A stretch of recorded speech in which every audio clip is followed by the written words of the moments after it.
First lecture of third chapter, Science, class 10th, metals and non-metals. Elements can be divided into three major groups: metals, non-metals and metalloids. Look at this first set of some of the elements. And now another set of elements. In this first set of elements, all elements look similar, while in second set of elements, all elements look different than the elements in the first set. Look here on the elements in the periodic table. See here this line. You see here that all the elements on left side of this line look similar to each other but different than those on the right side.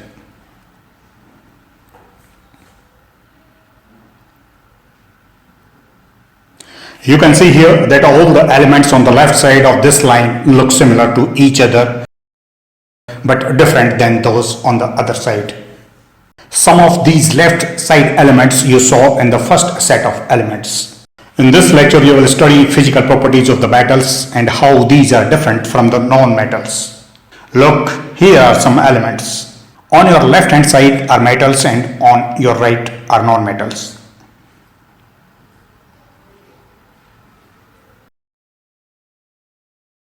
Names of these metals from left are magnesium, aluminium, iron, nickel, copper, silver, zinc, lead and antimony. Though antimony is a metalloid. You look here, the upper parts of these metal pieces are cleaned and the lower parts are not cleaned. Non-clean parts are not lustrous because atmospheric constituents have reacted with the metals to form metal compounds. Some of the non-metals are shown here. This is graphite, an allotropic form of carbon. Here are flakes of iodine. Most of these elements don't have luster, though iodine and graphite are exceptions. Next property I discuss about the metals is about color. All metals except copper and gold are lustrous white in color. Copper is brownish red and gold is golden. Non-metals are of different colors.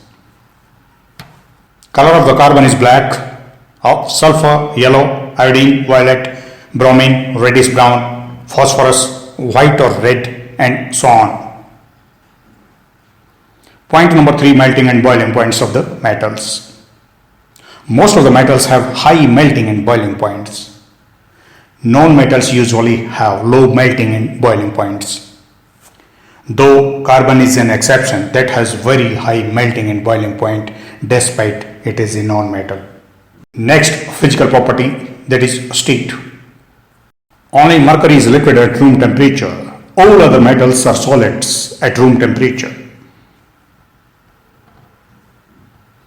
While most of the known metals are solids and gaseous, only bromine is liquid at room temperature. Another physical property is hardness. Most of the metals are hard. Hardness is the property that resists indentation, bending and being stretched. First group metals like sodium and potassium are quite soft and can easily be cut with a knife. While almost all other metals, they are quite hard. Hammer is made of iron because it is hard. Non-metals are usually soft. Though diamond is an exception, it's very hard and it is amongst the most hard substances present in the nature. Next physical property of the metals is strength. A metal wire can lift or pull heavy weights without breaking. Metal items need great force to break. This property is strength. Most of the metals are strong, while most of the known metals are not as strong. Next, point number 7, malleability. Metals become thinner on being hammered or on applying compressive force. The property of the materials that allows them to be hammered or beaten into sheets is malleability.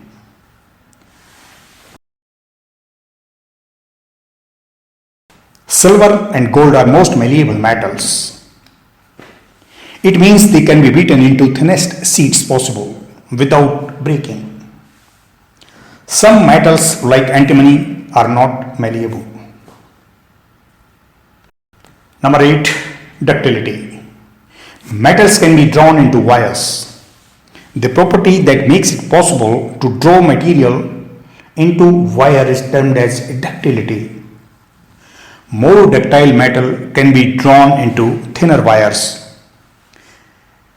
For example, just 1 gram of gold can be drawn into such a thin wire that its length would become 2 kilometers. Next physical property of the metals we study here is conductivity of heat and electricity. I will look at on this copper strip. It is fixed in a test tube stand. On its farther end, wax has been put. I start hitting the strip's other end. Wait for some time.